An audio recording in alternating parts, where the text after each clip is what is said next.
সর্ষে করার জন্য আমি প্রথমেই দু রকমের সর্ষে ধুয়ে নিয়েছি, সাদা সর্ষে আর কালো সর্ষে। এটা আমি শিলে বেটে নেব, তারপর বাদবাকি রান্নাটা করব। সর্ষেটা আমার বাটা হয়ে গেছে, এবার আমি রান্নাটা শুরু করব। ডিম সর্ষে করার জন্য প্রথমেই আমি ডিম সেদ্ধ করে খোলা ছাড়িয়ে নিয়েছি। এবার আমি ডিমগুলোকে ছুরি দিয়ে একটু কেটে নেব। পুরোটা কাটতে হবে না, এই যে ভাগ করে করে এরকমভাবে কেটে নেব।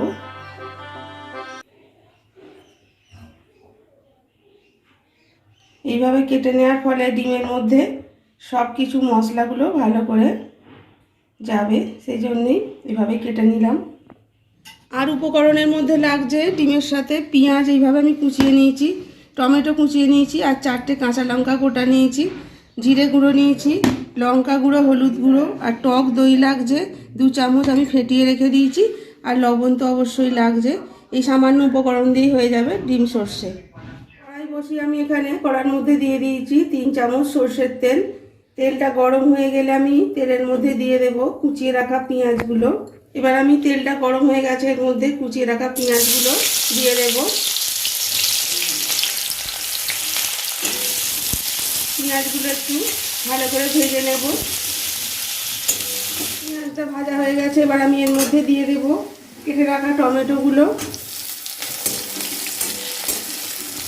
এই সময় আমি এর মধ্যে 1 চিমটে লবণ দিয়ে দেব, তাতে টমেটোগুলো তাড়াতাড়ি নরম হয়ে যাবে।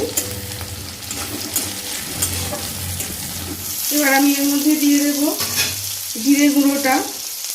যখন সব গুঁড়ো মশলাগুলো অ্যাড করব তখন আমি গ্যাসটাকে একদম সিম করে দিয়েছি, নাহলে মশলাগুলো পুড়ে যাওয়ার চান্স থাকে। দিয়ে দিলাম লঙ্কা গুঁড়ো, হলুদ গুঁড়ো। এবার আমি সব মশলাগুলো ভালোভাবে ভেজে নেব। এবার এর মধ্যে দিয়ে দেবো ফেটিয়ে নেওয়া টক দইটা। দইয়ের বাটিটা ধুয়ে আমি একটু এর মধ্যে জল দিয়ে দেব।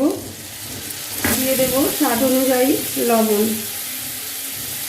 দিয়ে সব কিছু ভালো করে মিশিয়ে নেব।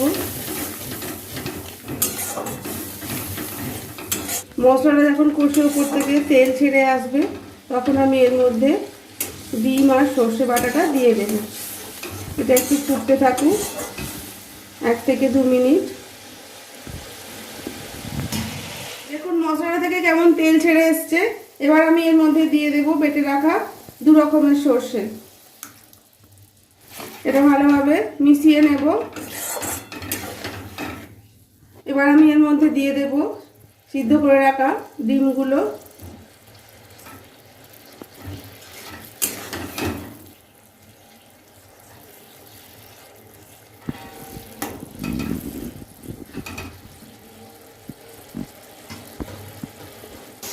এবার আমি এর মধ্যে দিয়ে দেব সামান্য একটু চিনি। একটু মিষ্টি মিষ্টি হলেই ডিম সর্ষেটা খেতে ভালো লাগে, তাই একটু চিনি দিলাম। আর দিয়ে দেব কয়েকটা গোটা কাঁচা লঙ্কা। এটা ফুটে একটু জলটা মরে এলেই নামিয়ে নিয়ে গরম গরম ভাতের সাথে পরিবেশন করব ডিম সর্ষে। আপনারা এইভাবেই বাড়িতে অবশ্যই বানিয়ে একবার খেয়ে দেখবেন কেমন লাগে এই রেসিপিটা।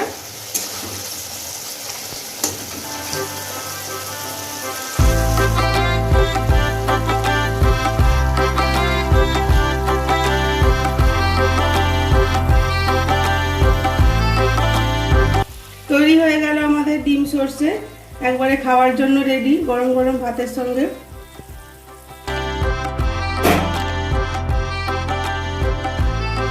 তাহলে বন্ধুরা রেসিপিটা ভালো লেগে থাকলে ভিডিওটিকে অবশ্যই একটা লাইক করবেন, আর কমেন্ট করবেন কেমন লাগলো, আর সকলের সাথে শেয়ার করবেন। আর আমার চ্যানেলের এরকমই নিত্য নতুন রেসিপি পাওয়ার জন্য চ্যানেলটিকে সাবস্ক্রাইব করে রাখবেন। ধন্যবাদ।